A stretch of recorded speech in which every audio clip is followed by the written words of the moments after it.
Hi, Stace from Purple Cats Quilting. Welcome to the sewing room today, where we are going to check with Maureen's progress on her quilted coat.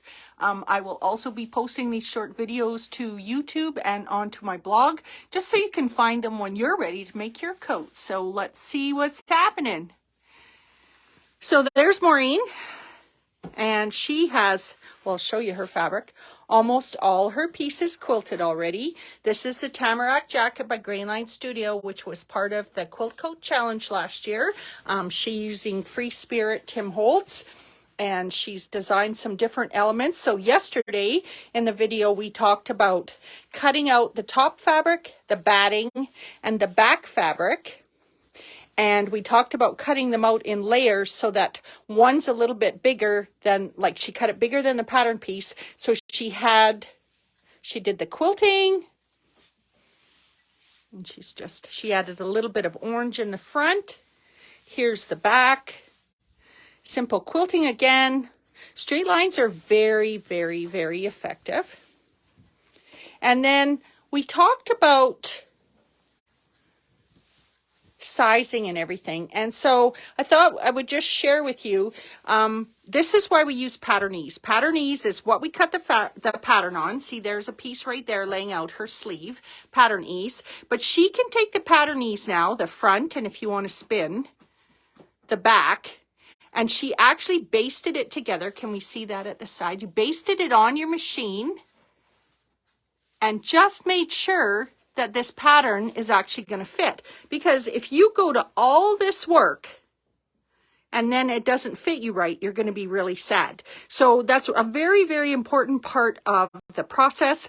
I also suggest, if you've never sewn before and you're really unsure what pattern size, to make it in like a cotton fabric and then just try that on. But if you buy the pattern ease, it's strong enough that you can stitch it together. And now we're actually going to pull that apart, just pull the seams out because it's big basted seams, and use it for the pattern piece. So now she's got her pattern piece laid out on her quilted sleeve. Look at, she's transferred all her markings onto the pattern ease, so that's really good.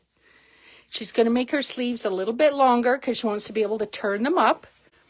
So then the next step, so she's cut off all the extra, but that made it really easy because you can see how hard it's hard to be exact when you're quilting, right? And it might have shrunk it up if she had quilted quite dense.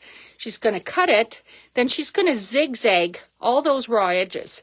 And there's two reasons for doing that. When you cut this quilting, you've opened up that seam, and you don't want that to unravel on your jacket. So now she's just going to go and do a fairly dense zigzag. That will also make it easier for her when she's putting the binding on later.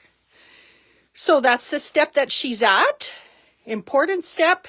Make sure you check for sizing. Cut your pieces a little bit bigger before you quilt them. Cut them down, and then do the zigzag. After this, yeah, look at how pretty this looks, right? With that Quilt Smart product in the back. And you can never go wrong with Tim Holtz.